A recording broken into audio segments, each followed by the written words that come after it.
Hai semua, assalamualaikum. Di video kali ini kita buat kue talam pandan mini. Rasanya aku jamin enak banget, gurih, manis, dan juga lembut. Buatnya gampang, diaduk-aduk aja. Ini modal bahannya super ekonomis, sekitar Rp16.000. Hasilnya banyak, sekitar 35 pieces. Dijual 1000-an aja udah untung, apalagi dijual 2000-an ya teman-teman.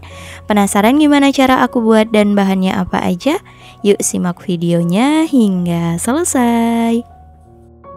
Pertama kita buat lapisan santan. Siapkan wadah, masukkan tepung beras 75 gram, tepung tapioka 10 gram, gula pasir 30 gram kurang lebih 2 sendok makan atau boleh sesuai selera, garam setengah sendok teh, dan santan yang sudah direbus sebanyak 300 ml. Tujuan pakai santan direbus di sini agar kuenya tidak mudah basi. Untuk kekentalannya sedang aja. Oke, lanjut, ini semua bahan kita aduk-aduk dulu. Kalau udah rata, kita tuang santannya bertahap ya. Sedikit demi sedikit dulu aja. Kita aduk hingga tercampur rata dan gulanya larut.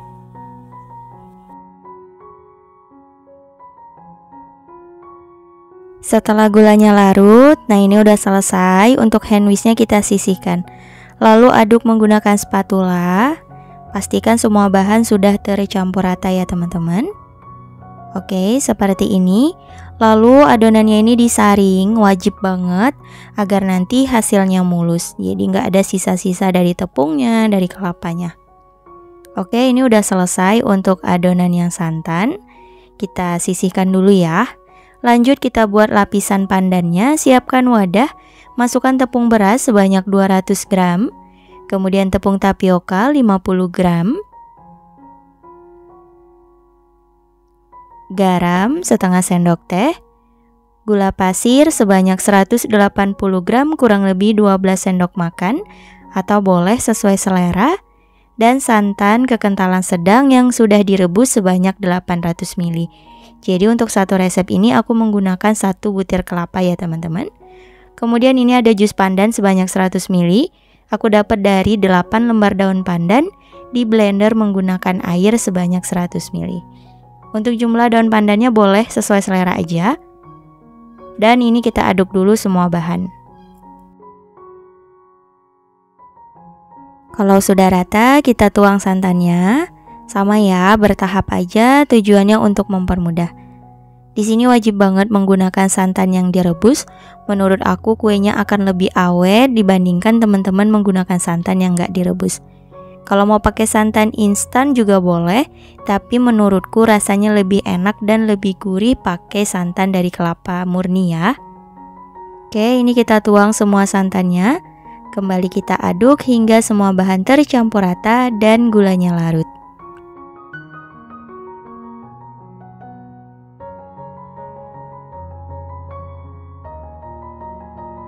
Setelah gulanya larut, kita tuang jus pandannya semuanya ya. Nah, seperti ini. Kembali kita aduk rata. Kalau misal teman-teman mau pakai pasta pandan juga boleh, sekitar 1 sampai 2 sendok teh. Sesuaikan aja dengan selera. Oke, ini udah cukup, udah rata, gulanya juga sudah larut. Kita aduk menggunakan spatula.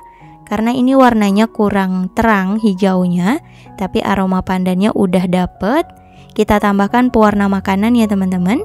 Ini aku pakai hijau tua dan warna coklat agar warna hijaunya itu terlihat lebih alami. Untuk jumlah secukupnya aja, bebas, disesuaikan dengan kebutuhan teman-teman. Oke, seperti ini, lanjut kita aduk. Nah, kalau aku warna hijaunya nggak terlalu terang, jadi smooth aja seperti ini karena nanti ketika dikukus akan lebih terang. Kita saring juga adonannya. Nah, seperti ini. Setelah selesai semua adonannya siap untuk dikukus. Lanjut kita siapin cetakan bunga sakura, diameternya 6,5 cm. Kita oles dengan minyak goreng, olesnya harus benar-benar rata agar nanti kue talemnya itu nggak lengket. Oke, kalau udah ini kita tuang adonannya. Sebelum dituang wajib banget diaduk-aduk karena pasti ada tepung yang mengendap. Kalau udah kita tuang adonannya sedikit aja. Nah, kira-kira seperti ini. Lakukan hingga selesai ya. Untuk tahap yang pertama udah selesai, siap dikukus. Panaskan kelakat atau panci pengukus, pastikan airnya sudah mendidih. Kita masukkan cetakan berisi adonan. Kita susun rapat-rapat, nggak apa-apa. Nah, seperti ini. Kita kukus selama kurang lebih 5 menit menggunakan api sedang.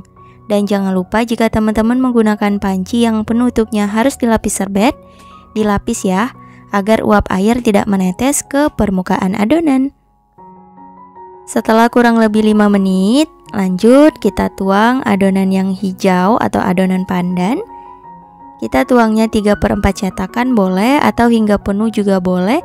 Bebas aja ya teman-teman, disesuaikan dengan besar kue yang ingin kita jual. Tuangnya pelan-pelan aja, agar tidak terlalu menimpa lapisan yang santan. Kalau udah, kita kukus kembali selama 25 menit atau hingga matang. Setelah 25 menit, ini dia hasilnya. Alhamdulillah, kue talamnya sudah matang. Kita angkat dan biarkan hingga benar-benar dingin. Lanjut kukus untuk adonan yang lain. Lakukan hal yang sama hingga adonan habis.